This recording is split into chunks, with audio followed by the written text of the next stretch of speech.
નમસ્કાર વાલા વિદ્યાર્થી મિત્રો, કેમ છો? મજામાં? આપનું સ્વાગત છે તમારી પોતાની યુટ્યુબ ચેનલ મયુર ગોયલ એજ્યુકેશનમાં. તો ફાઇનલી મિત્રો, આ વિકાસ પરીક્ષા લક્ષ્ય અસાઇનમેન્ટ કે જે 2026ની વાર્ષિક પરીક્ષા માટે ખૂબ જ તમારા માટે ઉપયોગી રહેવાની છે તે આવી ચૂકી છે અને હું પણ તમારું તેનું સોલ્યુશન લઈને આવી ચૂક્યો છું. આજે આપણે વાત કરીશું એકાઉન્ટના વિભાગ Fના દાખલા નંબર 1 અને 2 કે જે વાર્ષિક હિસાબોના દાખલા છે તે તમને હું મારા પોતાના હેન્ડરાઇટિંગમાં સમજાવીશ.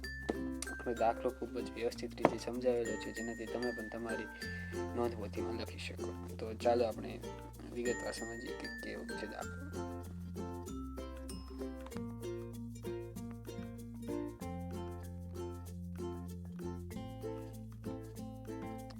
તો મિત્રો, અહીંયા પછી બરાબરનો વાર્ષિક હિસાબનો દાખલો છે અને આપણે તેમાં વેપાર ખાતું, નફા નુકસાન ખાતું અને પાકું સરવૈયું બનાવ્યું છે. અહીંયા મેં વેપાર ખાતું દોરીને આપી દીધું છે, તમે પણ તમારી નોંધપોથીમાં કરી શકો છો.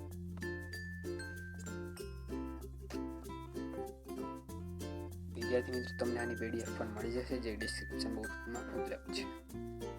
અહીંયા વેપાર ખાતું આપેલું છે જેમાં ખરીદીને લગતા વ્યવસ્થિત ખરીદી છે.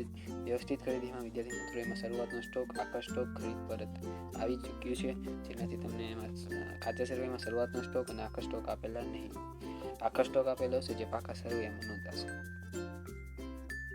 અહીંયા કાચો નફો વિદ્યાર્થી મિત્રો 3,10,000 આવ્યો છે અને વેપાર ખાતાનો સરવાળો છે 8,10,000. અહીંયા નફા નુકસાન ખાતું આપેલું છે. એમાં વહીવટી ખર્ચા અને એમાં કાચો નફો આપણે 3,10,000 જમા બાજુ લખ્યો છે.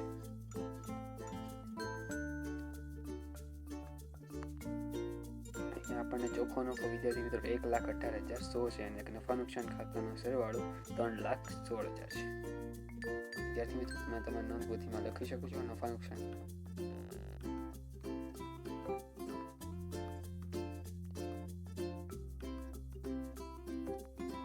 વિદ્યાર્થી મિત્રો, અહીંયા પાકું સરવૈયું આપેલું છે જેમાં ચોખ્ખો નફો આપણને આવ્યો છે 1,18,100, જેમ આપણે મૂડીમાં પ્લસ કરીશું જેનાથી આવતા મૂડી આવશે 2,56,000.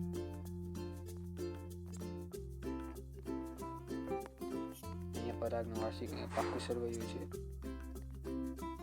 પાકું સરવૈયાનો સરવાળો 4,90,000 છે. આ સાથે જ વિદ્યાર્થી મિત્રો, દાખલા નંબર 1 અહીંયા પૂરો થાય છે. જો કાંઈ પણ તમારા પ્રશ્ન હોય તો તમે કોમેન્ટ બોક્સમાં જરૂરથી જણાવો, તમને જરૂરથી એનો રિપ્લાય આપીશ.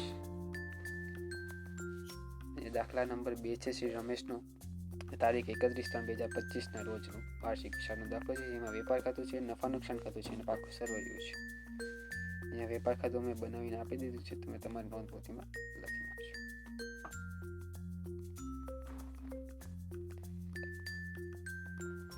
અહીંયા વિદ્યાર્થી મિત્રો, વેપાર ખાતામાં કાચો નફો 4,30,000 આવે છે અને વેપાર ખાતાનો સરવાળો છે 11,18,000. આ છે શ્રી રમેશનું નફા નુકસાન ખાતું. કાચો નફો આપણે જમા બાજુ લખશું 4,23,000. નફા નુકસાન ખાતાનો સરવાળો છે 4,44,000 અને તેમાં ચોખ્ખો નફો છે 1,32,000 અને પાકું સરવૈયું પણ અહીંયા આપેલું છે.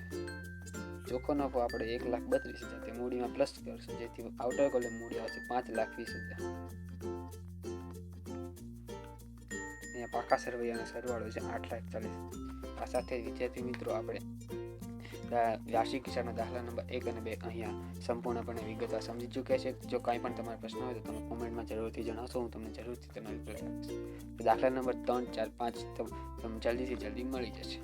જો વિદ્યાર્થી મિત્રો તમને આ વિડીયો ગમ્યો હોય તો વિડીયોને લાઈક કરો, શેર કરો અને સબસ્ક્રાઈબ કરો.